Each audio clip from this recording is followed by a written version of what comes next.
Alhamdulillah, nahmaduhu wa nasta'inuhu wa nastaghfiruh wa na'udzu billahi min shururi anfusina wa min sayyiati a'malina. Man yahdihillahu fala mudilla lahu wa man yudlil fala hadiya lahu. Asyhadu an la ilaha illallah wahdahu la syarika lahu wa asyhadu anna Muhammadan 'abduhu wa rasuluh. Allahumma salli wa sallim ala Muhammad wa ala alihi wa sahbihi ajma'in. يا أيها الذين آمنوا اتقوا الله حق تقاته ولا تموتن إلا وأنتم مسلمون.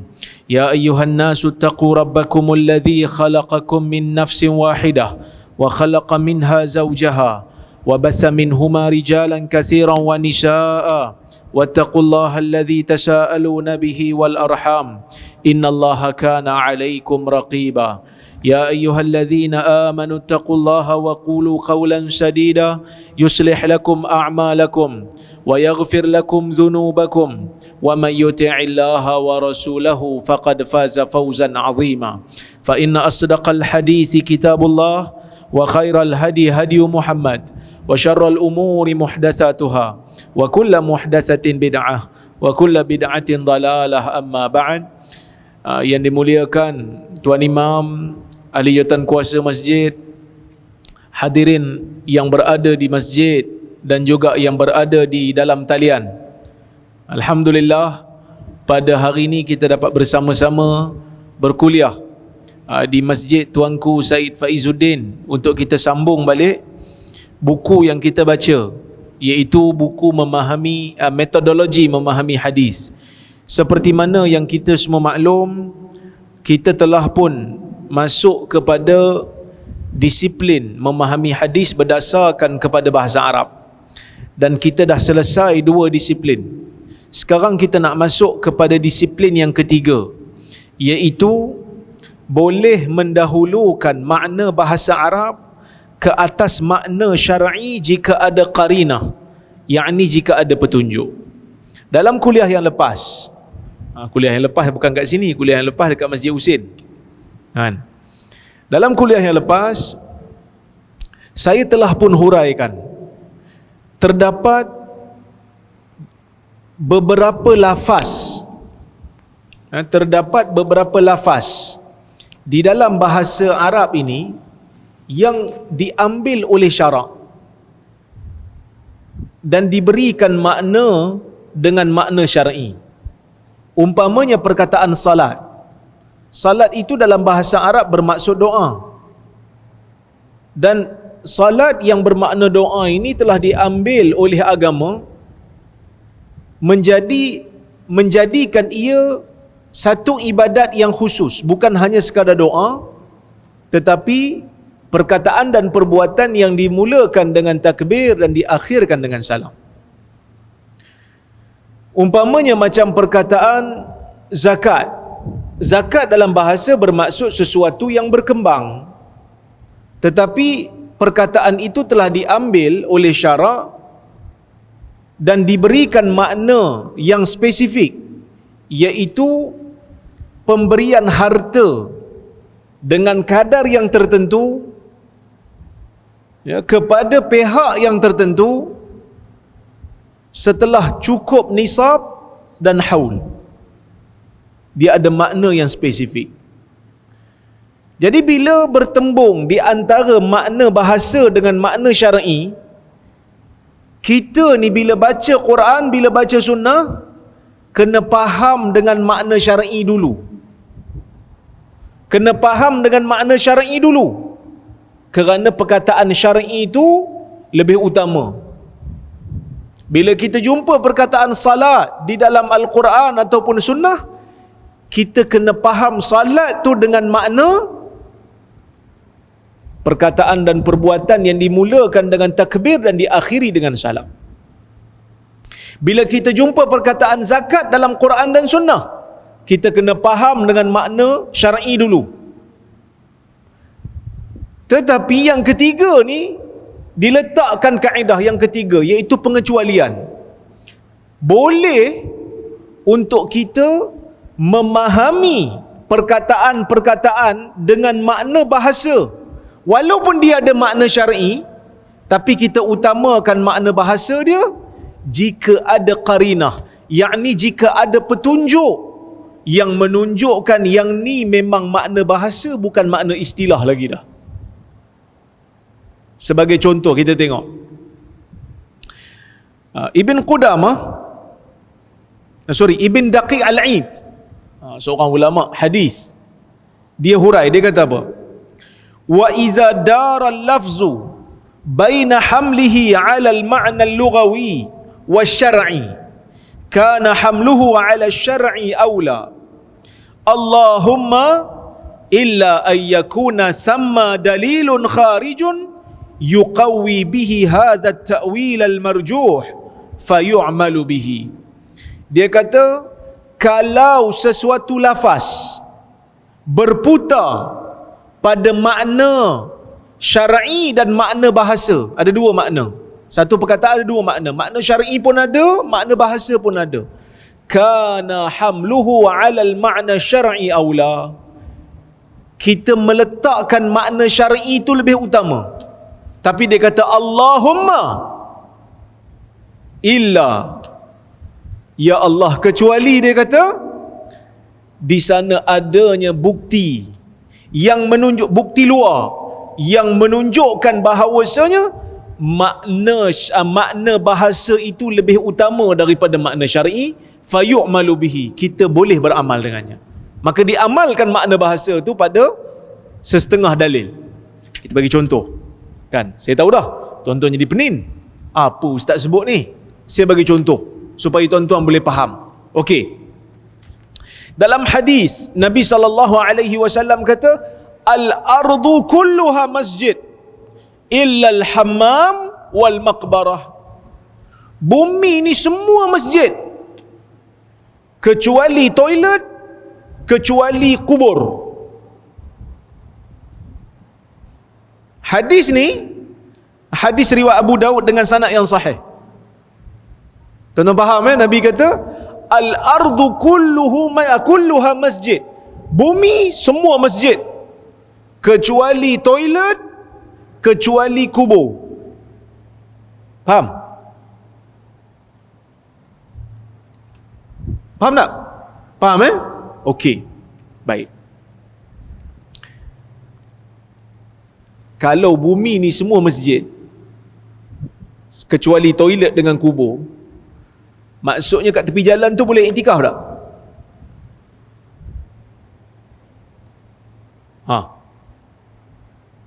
Macam tadi kita faham kan? Boleh iktikaf tak? Majoriti ulama kata orang yang perempuan yang haid, majoriti lah, ini isu khilaf, perempuan yang haid tak boleh masuk masjid. Jadi kalau perempuan haid tak boleh duduk kat bumi, kena pergi bulan. Sebab Nabi kata bumi semua masjid kecuali toilet dan juga kubur. Jadi orang perempuan kalau tak mampu pergi bulan, duduk kat kubur je lah. Pasal apa kak duduk kat kubur ni kak? Kak dalam keadaan yang tidak bersih, datang bulan. Dah pasal apa duduk kat sini? Dah bumi semua masjid kecuali kubur ni je. Nak duduk kat toilet nanti orang lain nak masuk. Jadi akak duduk kat sini je lah. Itu pendapat majoriti lah. Tapi saya nyatakan ada ulama yang membenarkan orang perempuan haid ni masuk masjid dengan syarat lah tak mengotorkan. Itu khilaf di kalangan para ulama. Saya tak mau bahas yang tu, panjang lah bab tu. Cuma kita berdepan dengan satu hadis yang menyebut tentang satu perkataan yang ada makna istilah dengan makna bahasa. Sebab tu saya sebut di situ. Jika diperhatikan, hadis ini menyebutkan tentang keseluruhan bumi adalah masjid kecuali tandas dan kawasan kubur. Okay. Maksudnya, selain daripada dua kawasan ni, selain daripada toilet, selain daripada kubur, masjid. Masjid. Sedangkan dalam fiqh, masjid ni merupakan istilah bagi satu kawasan bumi yang diwakafkan untuk solat berjemaah. Tu masuk masjid. Bila kita tanya masjid pada istilah syar'inya apa? Masjid pada istilah syar'i, kawasan yang diwakafkan untuk dilaksanakan salat berjemaah. Itu masjid. Nak boleh salat tahiyatul masjid ke tidak? So kena tengok status dia punya tanah tu lah. Wakaf untuk salat berjemaah ke tidak? Kalau surau dekat Giant, tuan-tuan pergi Giant kan, Kangang, pergi Giant, ada surau dekat situ? Ada surau. Surau tu wakaf tak? Bukan. Anytime boleh berubah. Yang tu tak boleh lah iktikaf, tak boleh lah salat tahiyatul masjid. Tapi kalau surau yang tanahnya tu wakaf, dalam bahasa Arab kita panggil masjid. Cuma pentadbiran Melayu ni dia bezakan surau dengan masjid. Walaupun surau tu wakaf, kerana nak bezakan yang mana boleh Jumaat, yang mana tak boleh Jumaat. Yang mana ada Jumaat dengan tak ada Jumaat. Kalau orang Arab dipanggil masjid.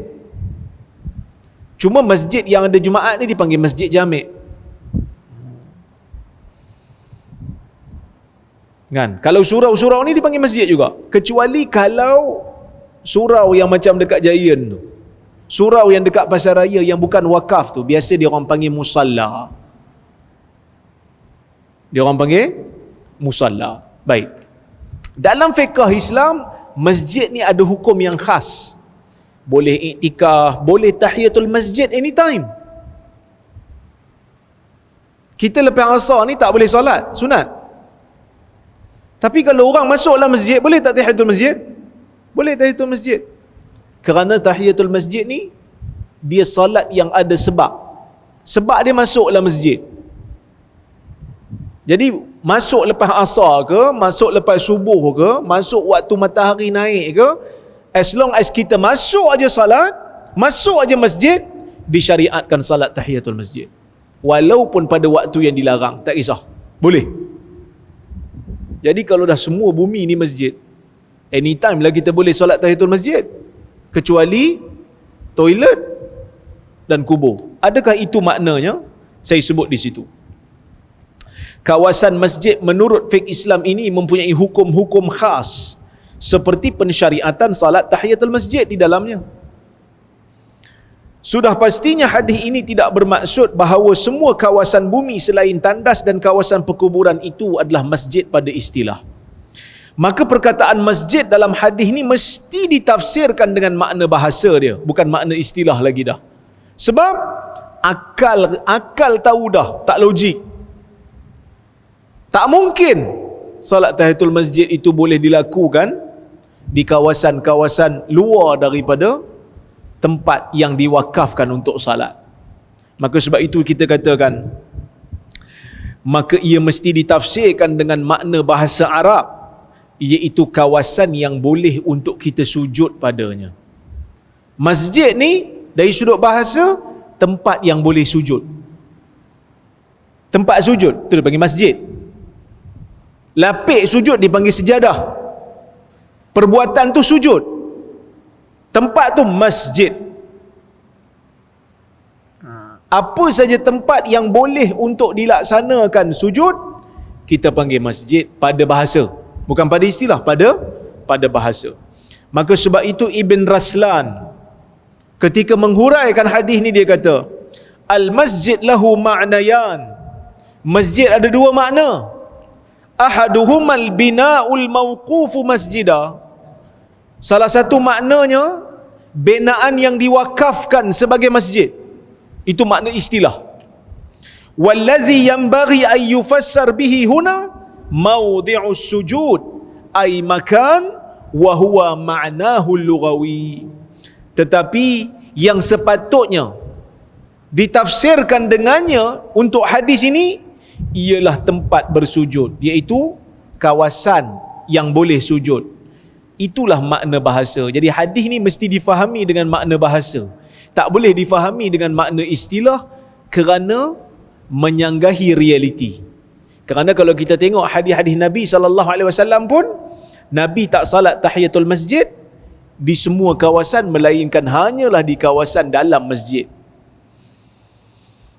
Dan Nabi SAW tidak beriktikaf melainkan di dalam masjid yang diwakafkan dengan makna istilahi. Jadi kita kena faham hadis ni dengan makna bahasa. Itu contoh yang pertama. Ya. Boleh?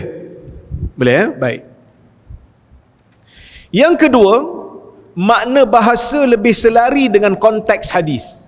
Bila kita tengok satu-satu hadis, ada satu perkataan yang ni makna syar'i pun ada, makna bahasa pun ada.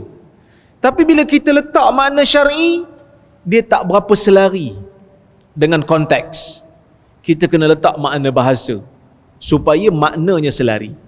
Contoh, hadis kepahaman dalam agama. Nabi SAW menyebutkan dalam sebuah hadis, may yuridillahu bihi khairan yufaqihu fid din.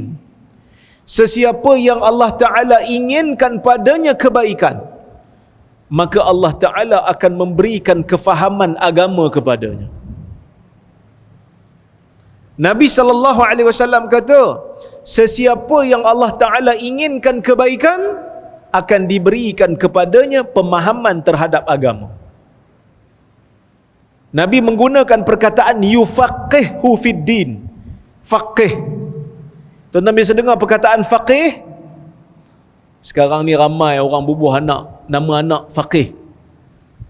Bagus. Dia mengharap agar anak dia menjadi faqih. Faqih tu seorang. Kalau ramai, fuqaha.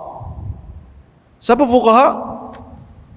Orang yang pandai dalam ilmu hukum hakam.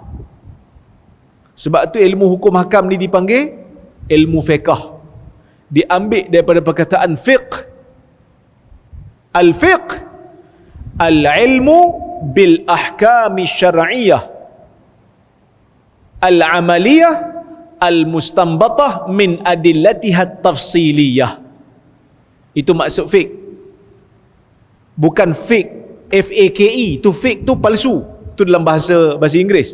Yang ni kita bincang bahasa Arab. Fiqh. Fiqh al-ilm. Fiqh tu adalah satu ilmu bil ahkami syar'iyyah. Satu ilmu tentang hukum syar'i. Hukum ni, tuan-tuan, ada banyak. Ada hukum akal, ada hukum adat, ada hukum nahu. Ni Ustaz Apih tahu mana Ustaz Apih hilang lah. Orang yang belajar bahasa Arab ni, dia bukan hanya, orang yang belajar agama ni, dia bukan hanya belajar hukum syarak, dia belajar juga hukum nahu, hukum tata bahasa. Tahu hukum tata bahasa? Kadang-kadang tuan-tuan macam pelik, macam mana ustaz ni boleh baca yang ni dia bagi baris depan, hak ni dia bagi baris bawah, hak ni dia bagi baris atas, hak ni tak bagi baris langsung, mati terus baris kan? Contohlah macam kita azan, Allahu Akbar, Allahu Akbar. Kenapa Allahu tu lafuz, perkataan Allah tu dipanggil lafzul jalalah? Kenapa lafzul jalalah ni kita letak baris depan?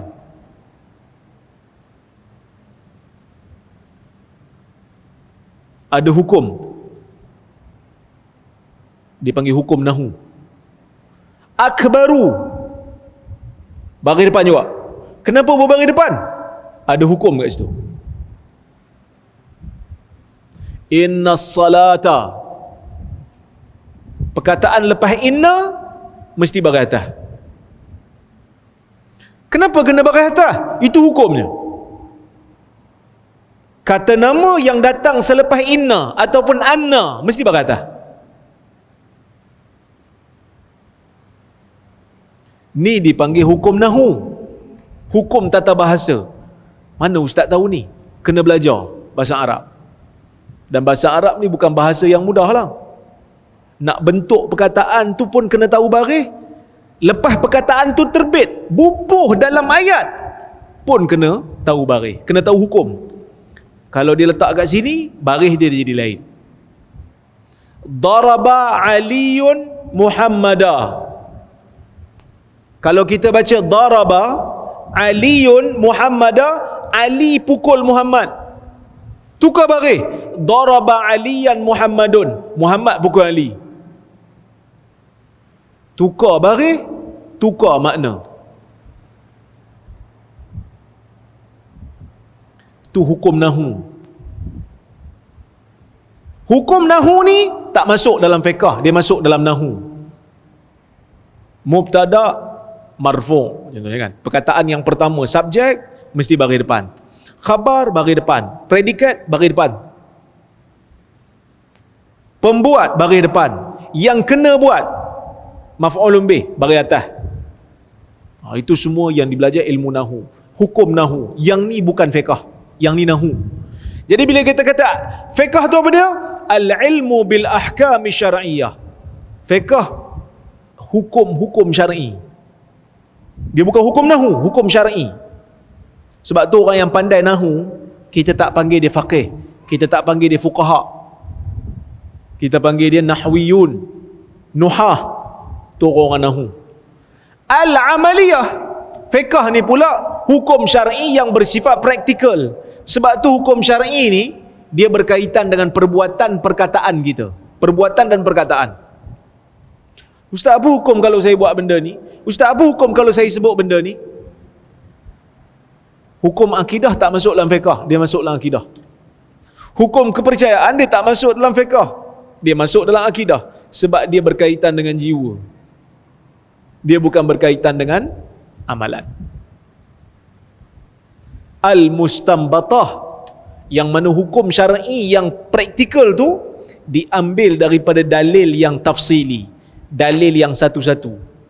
Tengok ayat Quran ni, oh ada dalil. Tengok dalil ni, oh ni ada hukum. Bila Allah Ta'ala kata aqimus salah, dirikanlah salat, kita pun tengok dalil, oh ada fi'il amar, ada arahan daripada Allah. Arahan suruh buat apa? Suruh salat. Salat jadi wajib. Wajib tu hukum fiqh. Sebab apa hukum fiqh? Pertama, sebab dia hukum syar'i yang berkaitan dengan praktikal, kita kena pergi buat. Daripada mana dalil hukum ni datang? Daripada dalil syar'i yang spesifik, iaitu daripada ayat Quran dan daripada hadis. Itu makna istilah, itu makna syar'i. Tapi bila kat sini tengok, Nabi kata diberi kefahaman dalam agama. Adakah maksudnya Nabi kata sesiapa yang Allah inginkan kepadanya kebaikan, Allah Ta'ala bagi dia pandai dalam ilmu hukum hakam sahaja? Jadi kalau ilmu hukum hakam je, ilmu akidah tak masuk lah. Adakah orang yang pandai ilmu akidah tak dapat kebaikan? Kita tengok hadis ini menyebut tentang kefakihan dalam agama, yang mana ia adalah anugerah daripada Allah Azza wa Jal kepada makhluknya yang dia inginkan kebaikan kepada mereka. Perkataan al-fiqh dalam bahasa Arab bermaksud faham. Dalam bahasa fiqh faham. Manakala dalam istilah syarak ia bermaksud ilmu yang berkaitan dengan hukum hakam. Dalam hadis ni Nabi SAW menjelaskan kebaikan dengan lafaz nakirah, lafaz yang tidak spesifik. Khairan, tak ada alif lam. Kalau al-khair, kebaikan itu, kebaikan yang spesifik. Tapi dalam hadis ni kata khairan, kebaikan, apa saja jenis kebaikan. Mana-mana orang yang Allah Ta'ala inginkan kepada dia ni, apa-apa saja kebaikan, Allah Ta'ala akan bagi faham kepada dia urusan agama. Maka hadis ini menunjukkan ia adalah kebaikan secara umum. Maka mengikut konteks ini, lafaz fiqh dalam hadis ni lebih sesuai dimaknakan dengan makna literal, yakni faham saja. Allah Ta'ala bagi dia faham dalam agama, faham ilmu fiqh pun okey, faham dalam ilmu akidah pun okey, faham dalam ilmu hadis pun okey, faham dalam ilmu tafsir pun okey.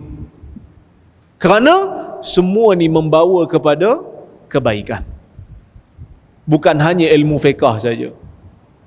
Orang belajar ilmu hadis pun bagus, orang belajar ilmu tafsir pun bagus, orang belajar ilmu fiqh pun bagus, orang belajar ilmu akidah pun bagus, orang belajar ilmu usul fiqh pun bagus. Kerana semua ni membawa kepada pemahaman terhadap agama. Contoh tuan-tuan, tak ada dalam dunia ni orang belajar hadis, apa jadi? Kadang-kadang ada sebahagian orang disuka banding-banding ilmu. Dia kata ilmu yang paling bagus dalam agama ni ilmu fiqh lah. Dia kata sebab ilmu fiqh ni yang menyediakan hukum kepada orang. Kalau faqih tak ada ulama fiqh, tuan-tuan mana tahu hukum? Mana nak tahu hukum salat duha sunat? Mana nak tahu hukum solat asar tu wajib? Melainkan adanya ulama fiqh, baru orang boleh amal. Orang akidah pula kata, sebelum dia nak salat, dia kena beriman dulu tahu. Jadi ilmu akidah lah lagi penting. Sebab kalau tak ada iman, tak ada akidah, salat macam mana pun tak dikira. Akan jadi haba'an manthura, akan jadi debu-debu yang berterbangan. Betul? Ulama tafsir pula kata, sebelum nak beriman, sebelum nak beramal, kena faham Quran dulu tahu. Jadi ilmu tafsir lah lagi bagus. Sebab ilmu tafsir bagi faham dulu. Nabi SAW bawa Quran dan Quran tu difahami oleh orang Arab. Faham dulu, terpesona dulu dengan makna Quran, baru boleh jadi orang beriman. Orang hadis pula kata,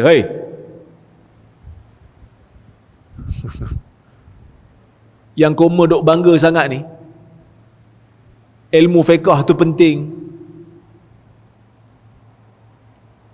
ilmu akidah tu penting. Akidah dengan fiqh ni mari pada mana kalau tak ada hadis?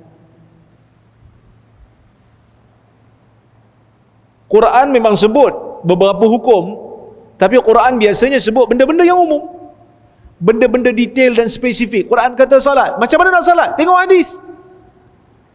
Kalau tak ada ulama hadis, dia nak jadi apa? Tuan-tuan tahu solat maghrib berapa rakaat kalau tak ada hadis? Tuan-tuan tahu solat asar berapa rakaat kalau tak ada hadis? Tuan-tuan tahu cara nak sujud macam mana? Dalam Quran memang suruh sujud, dalam Quran memang suruh rukuk, tapi macam mana rukuk kalau tak ada hadis?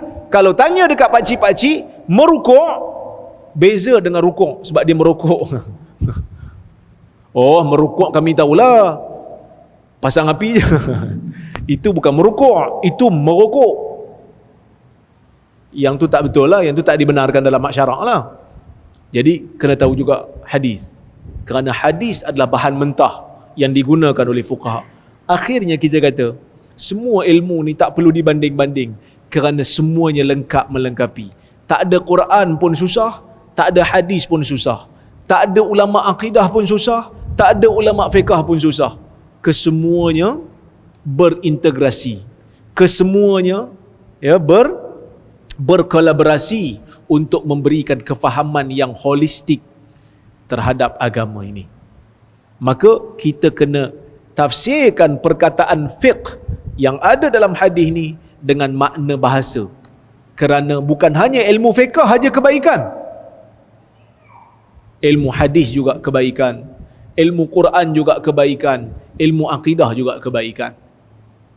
Sebab saya pernah dengar satu kuliah, satu orang ustaz, dia berkuliah, dia kata banyakkan mengaji ilmu fiqh, kurangkan mengaji ilmu hadis. Saya jadi pelik lah, macam mana belajar fiqh tak tengok hadis langsung? At least dengarlah hadis sikit. Dia kata orang awam tak payah dengar lah dalil-dalil ni. Kita kata orang awam tak wajib tahu, tapi tak salah untuk dengar. Sebab Nabi SAW kata apa? Naddarallahu mra'an sami'a maqalati wa wa'aha wa hafizaha wa addaha kama sami' farubba muballaghin aw'a min sami'. Nabi SAW bersabda dalam hadis, Nabi kata Allah akan memberikan keceriaan wajah kepada orang yang mendengar kalamku, kemudian dia faham, kemudian dia hafal, kemudian dia menyampaikannya seperti mana yang dia dengar. Kan? Kerana berkemungkinan orang yang disampaikan kepadanya hadis lebih faham daripada orang yang menyampaikan. Maksudnya Nabi SAW galakkan kita ni pergi dengar hadis. Bahkan ulama-ulama zaman dulu, bila ada saja majlis samak hadis, tahu majlis samak? Majlis samak ni majlis bacaan hadis. Zaman dulu, Tok Syekh ni, bila nak buka kuliah hadis, dia akan kawal audience, bukan jenis open macam ni. Dia akan kawal, dia akan tengok siapa yang hadir, siapa yang tak hadir. Dia akan kenal anak murid dia, kerana nak jaga keaslian hadis. Jadi zaman dulu ulama-ulama ni bila nak pergi dengar hadis, nak pergi dengar syekh baca hadis, mereka akan bawa anak-anak kecil. Bukan kata ulama hadis terkemudian saja. Di zaman sahabat juga, kita tengok Ibnu Umar, sahabat yang muda, meriwayatkan hadis daripada Nabi SAW. Ibnu Abbas, sahabat yang muda, mendengar hadis daripada Nabi SAW. Sebab tu saya pelik, macam mana tiba-tiba boleh ada seruan, jangan banyak sangat belajar hadis, belajar fiqh bagus. Bagi saya kata belajarlah dua-dua. Belajarlah empat-empat ilmu ni, kerana empat-empat ilmu ni ilmu yang baik. Belajar ilmu tafsir pun okey, belajar ilmu akidah pun okey, belajar ilmu fiqh pun okey, belajar ilmu hadis pun okey. Bahkan kalau kita belajar ilmu hadis ni, setidak-tidaknya kita dengarlah kalam Nabi. Kan? Setidak-tidaknya kita dengar kalam Nabi ni. Kenapa pak cik buat benda ni? Saya dengar Nabi SAW suruh. Bila kita solat tarawih kan, Ramadan, ni malam ni nak solat tarawih ni, solat tarawih ikut imam. Bila orang tanya kenapa solat tarawih pak cik? Sebab Nabi SAW kata, man qama Ramadhana imana wahtisaba ghufira lahu ma taqaddama min dhanbih. Siapa yang menghidupkan malam Ramadan kerana iman dia kepada Allah dan kerana dia mengharapkan pahala, dapat pengampunan dosa, diampunkan dosa yang telah lalu. So at least bila dia beramal tu bukan hanya sekadar ikut-ikutan. Dia beramal tu kerana dia tahu Nabi SAW yang suruh. Kan lain tu. Kan? Nak dengar kalam Nabi tu bukan satu benda yang mudah. Rezeki dengar hadis Nabi ni. Dengar hadis Nabi ni rezeki tuan-tuan. Zaman ni senang nak dengar hadis. Zaman dulu ulama mengembara jauh. Ada yang sampai bankrupt. Bankrupt. Pasal apa bankrupt? Mengembara. Bapak dia tinggal harta, warisan kat dia juta, habis dibelanjakan untuk mengembara mencari hadis. Tapi hasilnya kita tengok hari ni, bila orang mengkaji hadis, nak kaji status hadis, dia akan pastinya rujuk kepada pandangan Yahya bin Ma'in. Siapa Yahya bin Ma'in? Dialah orang yang bankrupt tu, orang yang kehabisan harta disebabkan oleh menuntut ilmu hadis. Kan? Ada yang tinggal selai sepinggang hanya kerana nak menuntut ilmu hadis. Jadi sebab itu jangan duk banding-banding ilmu lah. Orang mengaji, orang tok guru datang mengajar fiqh, belajar fiqh. Tok guru datang mengajar tafsir, belajar tafsir. Kerana semuanya ilmu. Kerana semuanya ilmu daripada Allah Subhanahu Wa Taala. Tak boleh juga kita ni belajar fiqh aja tanpa belajar tadabbur. Kalau hanya belajar fiqh aja, tak belajar tadabbur, tak belajar tafsir, macam mana nak jadi khusyuk solat? Tahu hukum macam-macam, tapi bila imam baca surah, tak tahu benda makna. Kan? Bila kita lalu ayat-ayat, contohnya fadzakir in nafa'ati zikra, berikan peringatan wahai Muhammad jika peringatan itu memberikan manfaat. Suratul A'la imam baca dalam salat witir. Kan? Dalam salat witir kan ada ayat Suratul A'la, fadzakir in nafa'ati zikra. Berikan peringatan wahai Muhammad jika peringatan itu memberikan manfaat.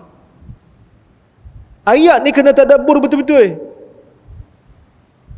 Apa maksud ayat ni? Kalau tuan-tuan tengok, sebahagian ulama tafsir dia kata ayat ni merupakan arahan Allah Azza wa Jal kepada Nabi untuk terus berdakwah. Satu persoalan timbul. Dakwah ni ada dua. Satu, dakwah untuk perbaiki orang yang dah beriman, macam yang biasa kita buat dalam masjid ni lah. Satu lagi, dakwah untuk orang yang belum beriman. Kalau yang dah beriman, okeylah berikan peringatan. Mungkin dia sebelum ni pernah dengar, lepas tu dia buat lupa, dia lalai, kita peringatkan balik. Tolonglah beramal soleh. Tolong diri sendiri ni. Nanti mati senang. Kita peringatkan dia. Tapi orang yang belum beriman, saya nak ingatkan awak. Ingatkan apa? Saya tak tahu pun benda ni. Para ulama menyebutkan perkataan Allah Ta'ala itu betul dan tepat. Kerana dalil-dalil yang menunjukkan tentang kekuasaan Allah dan keesaan Allah dalam dunia ni, dalam Quran, begitu jelas. Dan apa yang ada dalam fitrah manusia, dilahirkan dia dengan fitrah, dengan tauhid, maka dia hanya perlu diingatkan untuk kembali kepada fitrah. Kerana manusia asalnya memang beriman. Bukan asal manusia kufur, asal manusia beriman. Cuma kekufuran merosakkan dia. Maka sebab itu kita kena ingatkan dia balik tentang fitrah dia, untuk kembalikan dia kepada agama yang asal, iaitulah tauhid, iaitulah agama Islam. Kita bila dengar, Masya Allah, itu rupanya saya sebelum ni ustaz tak peduli pun. Imam baca bukan faham pun. Sebab dah witir ustaz, duk fikir moral apa hari ni. Bukan orang masjid ni lah, ni kat Zimbabwe saya cerita ni kan. Fadzakir in nafa'ati zikra, jika peringatan itu memberikan manfaat. Maksudnya dakwah ni ustaz, jika bermanfaat je lah kena buat. Kalau tak bermanfaat tak perlu buat. Tak. Manfaat tak manfaat ni kita mana tahu. Kita disuruh untuk menyampaikan risalah. Kita disuruh untuk menyampaikan risalah Nabi SAW. Orang nak beriman ke, orang tak nak beriman ke, kita mana tahu? Nabi SAW tahu tak yang Abu Talib tak terima dakwah dia sampai akhir hayat? Sebelum Abu Talib meninggal, Nabi tak tahu. Sebab tu Nabi usaha sampai ke akhir hayat Abu Talib tu. Abu Talib tengah nazar apa semua ni, Nabi tetap datang. Ya am qul la ilaha illallah kalimatan uhajju biha laka indallah. Wahai bapa saudaraku, kau sebutlah la ilaha illallah, kalimah yang aku boleh guna untuk berhujah di hadapan Allah untuk selamatkan kamu. Nabi tak tahu, dia tak terima, tapi tetap Nabi buat. Habis tu kenapa jika para ulama tafsir mengatakan jika kat situ, jika tu Quran nak bagi tahu dekat Nabi SAW, dalam kalangan manusia ni ada manusia yang akan tidak mengikut Nabi. Berikan peringatan. Jika peringatan itu memberikan manfaat kepada sebahagian, ada sebahagian tak mau ikut. Dan itulah tabiat dakwah. Kita cakap baik macam mana pun akan ada orang tak suka. Kita buat baik macam mana pun akan ada orang tak suka. Ni AJK masjid kena ambil sebagai semangat lah. Kan kadang-kadang kita kerja jadi AJK masjid ni bukan ada gaji pun. Orang duk marah, orang duk maki, orang duk kutuk, orang tak puas hati. Ambil itu sebagai satu medan untuk kita mengumpul pahala sabar. Nabi SAW manusia yang terbaik. Tak pernah maki orang, tak pernah marah orang.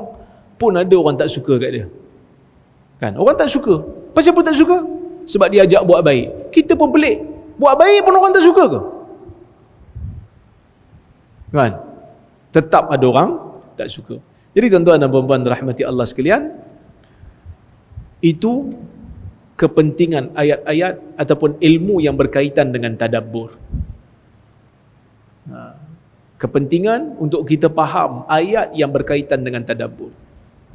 Sayazakkaru man yakhsha. Ayat tersebut kan. Orang yang takut pada Allah, orang yang takut pada azab Allah, dia akan beringat. Wa yatajannabuhal ashqa.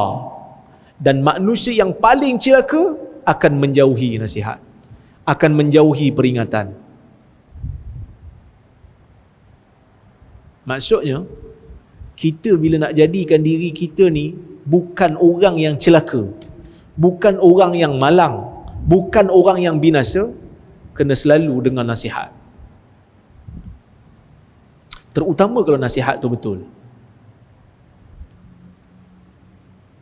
Kadang-kadang ada manusia yang dia tahu dia buat salah, tapi bila orang tegur dia, dia marah orang tu balik. Kau ingat kau bagus sangat ke?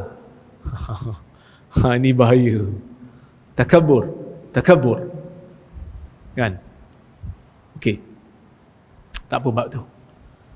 Tapi Allah Ta'ala sebut dalam ayat ni, wa yatajannabuhal ashqa. Manusia yang paling celaka akan menjauhi peringatan, akan menjauhi nasihat. Ashqa ni dalam bahasa Arab paling celaka. Dia ada syaqi, orang yang celaka, celaka dan paling celaka. Kalau orang yang paling celaka menjauhi, orang celaka macam mana pula? Dan siapa pula orang celaka ni? Kita dengar ayat ni, kadang-kadang kita tak tadabbur pun. Kalau tuan-tuan tengok dalam sebahagian kitab tafsir, disebut manusia di hadapan dakwah ni ada 3 jenis. Satu, manusia yang terima. Yang ni sa'id, manusia yang bahagia. Terima dakwah Islam, jadi orang saleh. Satu lagi, manusia yang tolak, lawan, bantah. Yang ni paling celaka tadi, lari. Satu lagi, dia tak musuh, dia tak lawan, tapi dia tak terima, macam Abu Talib. Dia ni lah mungkin dimaksudkan syaqi. Dia tak menjauhkan diri daripada dakwah, dia terlibat dalam dakwah. Dia berikan ruang untuk Nabi SAW. Dia lindungi Nabi SAW. Dia berikan perlindungan. Macam apa? Abdullah bin Uraiqid yang bawa Nabi SAW dan Abu Bakar menunjuk jalan untuk Nabi dan Abu Bakar pergi ke Madinah. Kan tak Muslim tu.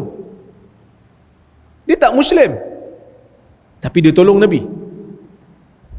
Orang macam ni, nak kata dia lawan, dia tak lawan. Nak kata dia bermusuh, dia tak bermusuh, tapi dia tak follow. Orang inilah yang mungkin dikatakan syaqi, orang yang binasa tetapi tidak sampai tahap yang paling binasa. Sebab tu Abu Talib, azab dia tak sekuat Firaun. Abu Talib, azab dia tak sekuat Abu Lahab. Abu Talib ni Allah Ta'ala bagi dia keringanan azab disebabkan oleh kerana dia tak memusuhi agama, dia berjasa pada agama. Cuma pasal apa dia tak selamat? Dia tak selamat disebabkan oleh kerana dia tak mau terima, bukan kerana dia lawan, dia tak mau terima je. Sama jugalah macam dakwah kita ni. Kan orang bukan Islam dalam negara kita ni, ada yang tak lawan, baik dengan kita, dia tak lawan. Tapi selamat tak dia kalau dia tak terima akidah kita? Dia tak selamat. Tapi ada tak yang lawan? Ada yang lawan, ada yang benci. Maka ayat ni bagi tahu, wa yatajannabuhal ashqa, orang yang paling celaka, orang yang paling binasa akan menjauhkan diri daripada peringatan. Tapi ada satu lagi golongan. Golongan ni tak menjauhkan diri. Yang ni mungkin kamu boleh tarik. sebab dia tak menjauhkan diri daripada peringatan. Okey? Itu kepentingan. Ni saya bagi contoh je lah.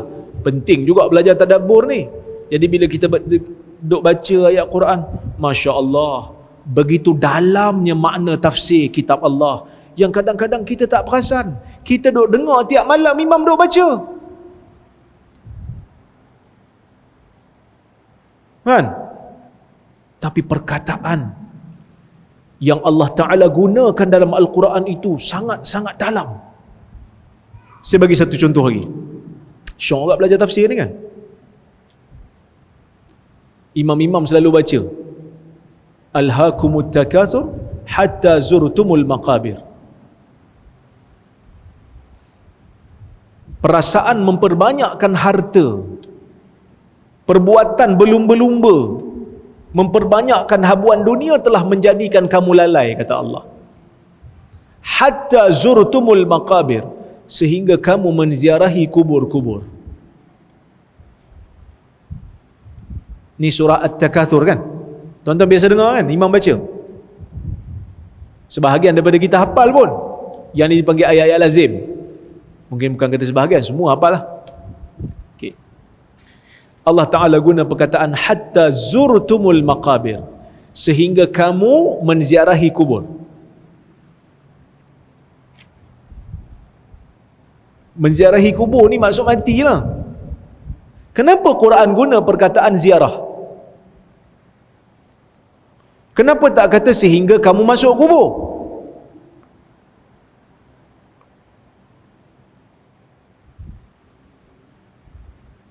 Apa maksud perkataan ziarah?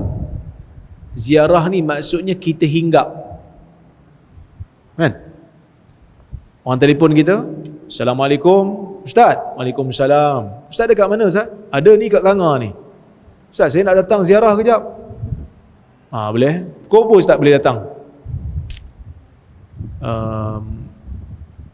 Datang pukul 5. Okey. Dia pun datang pukul 5. Kita pun sembang. Pukul 6 dia tak balik lagi. Pukul 7 dia tak balik lagi. Pukul 8 pun dia tak balik lagi. Kita pun ajak dia solat. Jomlah kita solat maghrib. Pukul 9 tak balik. Lah kali sampai esok. Kita pun tanya, hang ni ziarah ke nak duduk terus? Sebab kita duk faham ziarah ni sekejap lah. Betul? Datang, ziarah, betul balik eh? Tapi dia kata sebenarnya saya buat keputusan nak pindah sini. Kita pun akan kata lah, tadi kata nak ziarah. Ni bukan nak ziarah, ni nak pindah.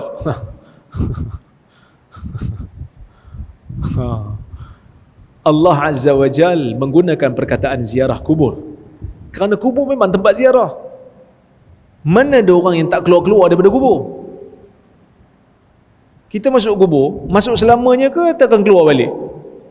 Sampai di padang mahsyar, sampai satu masa dan ketika Allah Azza wa Jalla akan bangkitkan kita semula daripada kubur dan kita akan pergi ke mahsyar. Sebab itu digunakan perkataan hatta zurtumul maqabir, sehingga kamu menziarahi kubur. Sebab kamu masuk sekejap, kamu akan keluar balik. Sebab itu nanti orang-orang yang tak beriman, nanti orang jahat nanti ni, bila dibangkitkan daripada kubur, dia akan kata apa? Ya wailana man ba'asana min marqadina. Siapa pula yang bangkitkan kami ni daripada tempat-tempat kami tidur ni? Sebab dia tahu dia terasa dia akan bangun balik. Dia tahu tiba-tiba terbangun balik daripada tempat tidur di kubur dia. Dia tak duduk selama-lamanya dalam tu. Baik. Yang ketiga, keadaan ketiga, terdapat percanggahan antara hadis. Bila terdapat percanggahan di antara hadis dengan hadis ataupun hadis dengan dalil-dalil lain, maka kita kena guna kaedah. Salah satu daripada kaedah nak hilangkan percanggahan tu, maknakan dia dengan makna bahasa. Mungkin akan hilang percanggahan. Okey, saya tengok. Kita tengok sama-sama. Apabila terdapat percanggahan antara dua hadis dan tidak mampu untuk diharmonikan keduanya, melainkan dengan memberi makna literal menurut bahasa Arab kepada sesebuah istilah, maka pada ketika itu dibenarkan untuk dimaknakan lafaz itu dengan makna literal. Dua hadis, dua-dua bercanggah. Kita kena cari jalan, sebab dua-dua sahih. So kita kena cari jalan, macam mana nak hilangkan percanggahan. Sebab nak kata bercanggah tak boleh lah, kerana dalil syarak ni datang daripada sumber yang sama, kan? Maka salah satu caranya, dia ada banyak cara, salah satunya dengan maknakan lafaz dengan makna literal, bukan makna istilah. Kita tengok contoh hadis pujian terhadap bid'ah. Okey, dalam hadis Nabi sallallahu alaihi wasallam, dalam hadis Nabi sallallahu alaihi wasallam mencela bid'ah dalam agama. Antara hadis yang menunjukkan bahawasanya Nabi sallallahu alaihi wasallam tak suka benda bid'ah. Nabi kata, wa iyyakum wa muhdatsatil umur fa inna kulla muhdatsatin bid'ah wa kulla bid'atin dhalalah. Hati-hati kamu dengan benda baru dalam agama, kerana setiap benda baru dalam agama itu bid'ah, dan setiap bid'ah itu sesat. So Nabi sallallahu alaihi wasallam dalam hadis ini mencela bid'ah. Nabi tak bagi kita terlibat dengan bid'ah. Apa itu bid'ah? Bid'ah itu ialah benda baru dalam agama. Bid'ah ni benda baru dalam agama yang tidak ada asal. Macam mana nak tahu benda tu bid'ah ke tidak? Dengan salah satu daripada dua cara, ataupun dengan dua syarat. Syarat yang pertama, benda yang tak ada zaman Nabi sallallahu alaihi wasallam, benda yang tak ada di zaman Nabi sallallahu alaihi wasallam, kerana tidak ada keperluan untuk Nabi buat. Tapi bila ada keperluan di zaman kita, maka benda tu kita buat, dia tak jadi bid'ah. Sebab Nabi tak buat sebab tak ada keperluan, kita buat sebab ada keperluan. Contoh, zaman Nabi sallallahu alaihi wasallam, Quran tidak dihimpunkan dalam satu mushaf dengan satu qiraat ataupun dengan satu lugah yang sama. Sebab Nabi kata Quran ni diturunkan dengan 7 bahasa, dengan 7 lahjah. Masuk zaman Osman himpun satu mushaf, ya, yang tak pernah dilakukan. Zaman Abu Bakar lagi dah dihimpunkan mushaf. Zaman Nabi SAW bukan tak tulis, tapi tak dihimpunkan macam kita sekarang. Sebab Quran masih turun, dan ayat Quran ni ada yang turun awal, ada yang turun kemudian. Jadi sebab itu Nabi tak himpunkan dalam satu. Nabi suruh tulis, sahabat catat, Abu Bakar susun. Adakah mushaf hari ini bid'ah? Tak, kerana ada keperluan untuk himpun supaya terpelihara Quran tu. Zaman Nabi sallallahu alaihi wasallam, Quran kita tak ada baris. Kita hari ni ada baris tak Quran? Ada baris. Kalau tak ada baris, macam mana nak baca? Kan? Saya baca bunyi syair, Ramli baca tak bunyi langsung. Kalau Quran tak ada baris, memang kita baca tak bunyi langsung. Macam mana nak baca ni ustaz? Dah lah, titik pun tak ada, baris pun tak ada. Tapi masuk di zaman terkemudian, diletakkan titik dan diletakkan baris. Adakah benda tu bid'ah? Benda tu bukan bid'ah. Benda tu masuk dalam masalih mursalah. Apa itu masalih mursalah? Sesuatu yang dibuat, yang tak ada zaman Nabi SAW, tapi kita buat kerana ada maslahah, kerana ada kepentingan. Dan kita tak pernah kata baca Quran yang ada titik dan baris lebih banyak pahala daripada baca Quran yang ada di zaman Nabi. Kita tak pernah kata. Siapa yang kata macam tu? Bid'ah. Faham? Okey. Selesai satu kes. Satu lagi, sesuatu yang Nabi SAW tak buat di zaman dia. Sesuatu yang Nabi tak buat di zaman dia,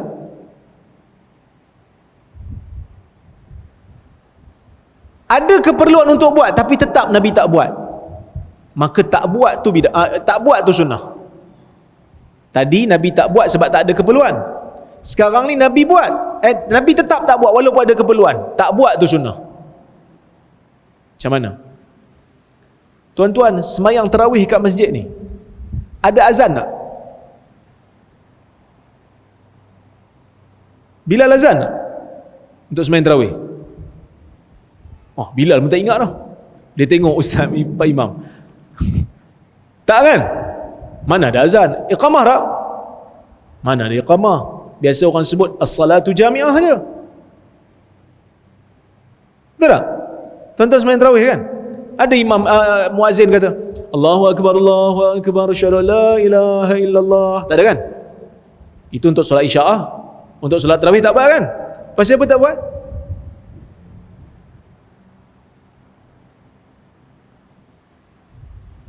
Sebab Nabi tak buat. Ada tak keperluan untuk Nabi buat? Patutnya ada keperluan lah, sebab nak himpunkan orang dan sebagainya. Sama solat raya pun. Solat raya, mana ada azan? Mana ada iqamah? Sedangkan keperluan ada tak untuk himpunkan orang solat di musalla, di tanah lapang? Ada. Tapi Nabi tak buat. Tak buat itulah sunnah. Satu kes. Selesai yang tu. Benda yang Nabi SAW tak buat di zaman dia, kena tengok. Nabi tak buat tu, ada tak sebab ada halangan ataupun tak ada? Kalau Nabi tak buat sebab ada halangan, kita boleh buat kalau halangan tu dah tak ada. Kalau Nabi tak buat, sedangkan tak ada halangan untuk Nabi buat, tetap Nabi tak buat. Tak buat tu sunnah. Apa benda ustaz ni? Pening kepala saya. Sebab tu belajar bab bid'ah ni susah. Ramai ustaz-ustaz pun tak faham. Sebab tu bila kita sebut bab bid'ah ni orang marah. Sebab susah nak faham. Nabi tak buat sebab ada halangan.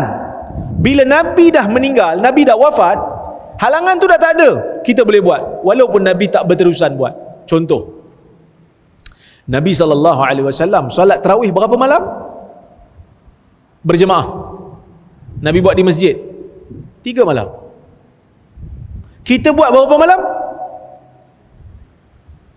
Hari ni hari yang ke 9. Malam ni malam ke 10.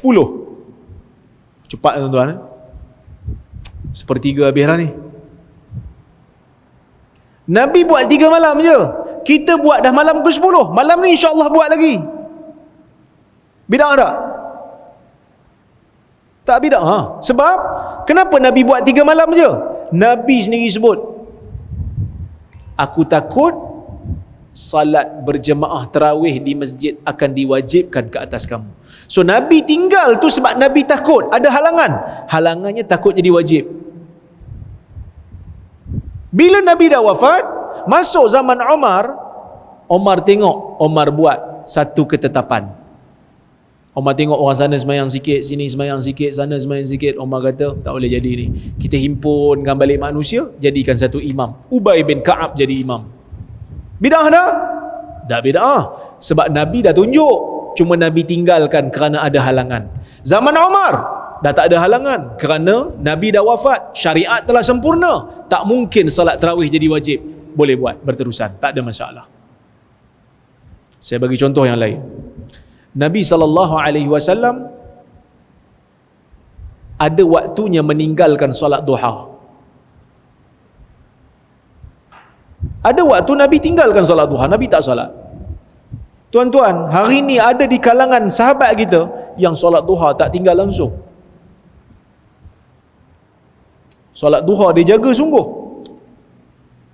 Bid'ah tak? Para ulama bincang, kenapa Nabi tinggalkan sekali-sekala solat duha? Nabi takut jadi wajib. Maka bila Nabi wafat, kebarangkalian jadi wajib tu dah tak ada, kita boleh solat duha walaupun hari-hari, tak ada masalah. Dan itu tidak dinamakan sebagai bid'ah. Okey. Boleh faham bab bid'ah? Boleh faham Okey. Kita tengok. Nabi SAW dalam hadis ni cela bid'ah. Nabi cela bid'ah, Nabi tak suka bid'ah. Okey. Jika dilihat daripada lafaz hadis ini, jelas Nabi SAW mencela bid'ah dalam agama dan mengatakan kesemua bid'ah adalah sesat. Okey.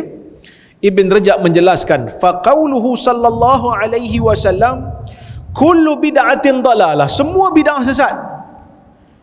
Min jawami'il kalim. Bila Nabi kata semua bid'ah sesat, Ibn Rajab kata ini termasuk dalam kunci perkataan. La yakhruju anhu syai', yang tidak keluar satu pun daripada perkataan ni. Ni kunci bagi kata-kata yang merangkumi semua. Okey? Wa huwa aslun azim, ini merupakan satu asas yang agung, min usuliddin, daripada asas-asas agama. Wa huwa syabihun biqaulihi, perkataan ni sama dengan perkataan man ahdatsa fi amrina hadza ma laysa minhu fahuwa rad, sesiapa yang mereka perkara dalam agama kita yang tidak ada asalnya, maka ia tertolak. Fa kullu man ahdatsa syai'an, dan setiap orang yang mereka yasa sesuatu, cipta sesuatu, wa nasabahu ila din, dan dia menyandarkannya kepada agama, walam yakun lahu aslun minad din, dan tidak ada asal untuknya dalam agama, yurja'u ilaihi fahuwa dalal, yang tidak ada asal yang kita boleh kembalikan dia, maka dia termasuk dalam kesesatan.